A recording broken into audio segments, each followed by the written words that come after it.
Welcome friends to another video, welcome to another review. This time around I'm going to talk about the house of Histoires de Parfums. I'm going to talk about a very weird, very strange, but at the same time extremely interesting collection called This Is Not a Blue Bottle. And the fragrance that I'm going to talk today is This Is Not a Blue Bottle 1.3. This is a fragrance that came to the market in 2017, and the perfumier behind this one is called Julien Rasquinet. This is a very simplistic, but at the same time somewhat curious composition because it features only a few notes, a few ingredients. Still, it manages to develop quite a bit when wearing the fragrance. We have in the top notes blood orange, we have in the heart saffron and rose, and in the base notes we have leather and patchouli. So these are the ingredients, these are the official ingredients. But I have to say that I honestly believe there are a lot more notes inside this one, especially one in particular, and that is aldehydes, because I get a lot of aldehydes in this fragrance.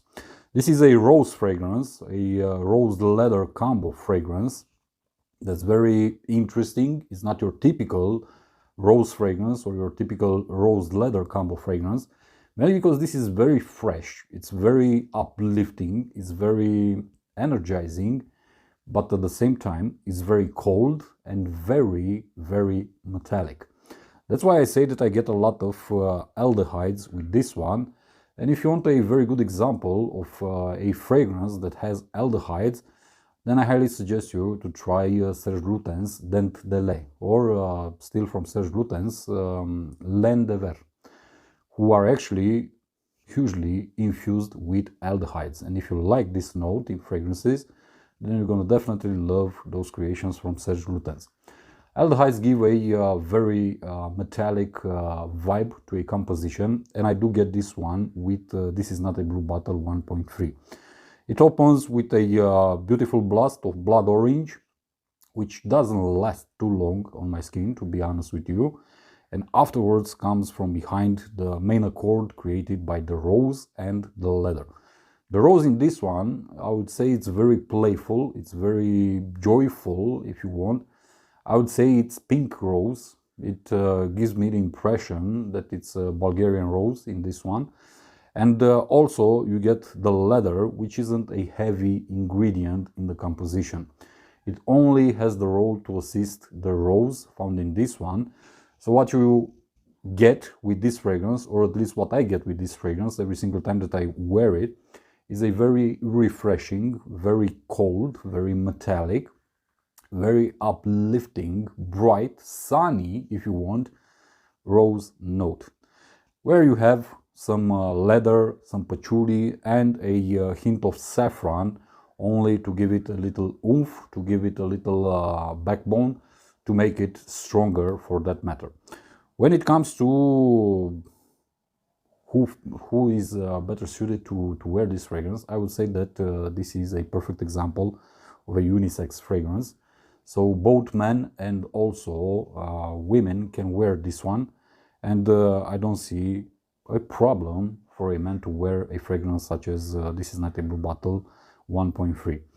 It's a very flexible, very versatile fragrance. You can wear it throughout the year. I have no issues in wearing this one in cold weather, such as it is right now in late autumn.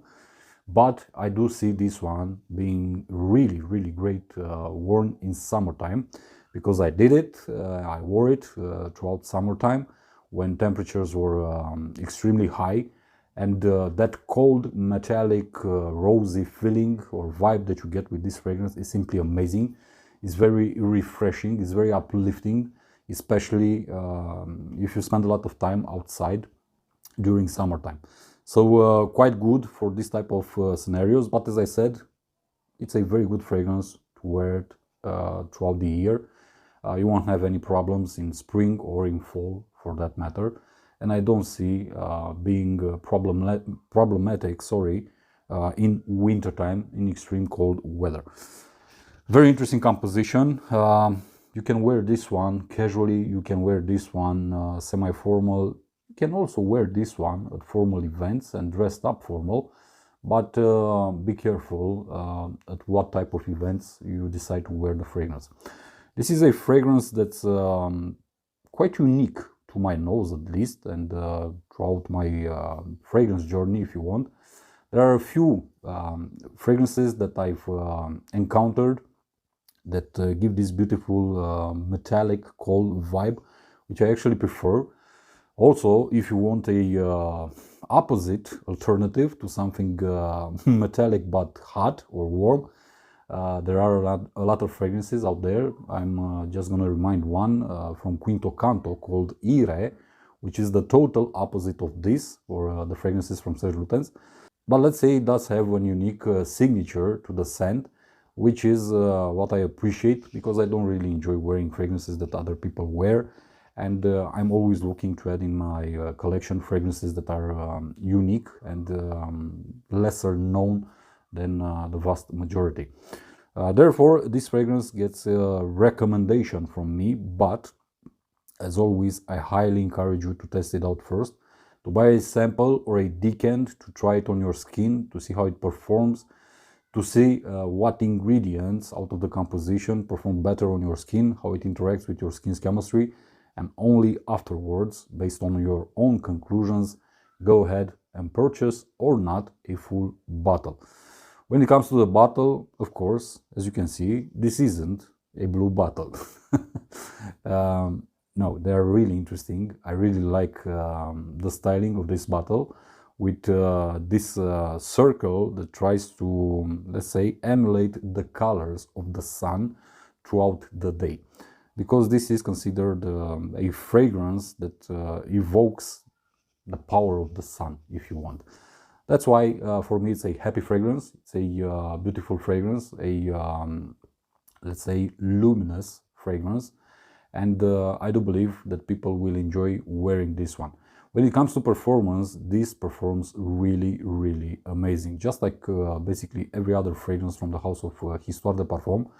So if you're a person that wants its fragrances to perform very, very good, beastly for that matter, then this is a house for you.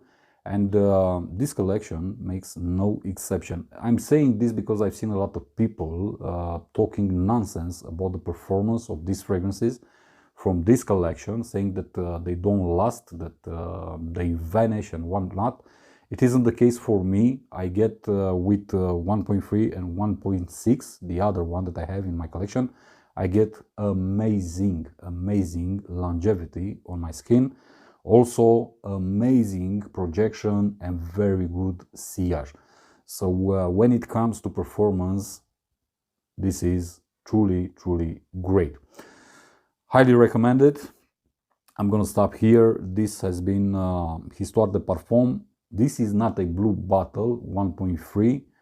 A very interesting take on rose, a very interesting take, if you want, on a rose leather combo. And you definitely need to check this one out. I'm gonna see you in the next one. As always, my friends, be safe, be good, and remember, always smell good, feel good. Peace.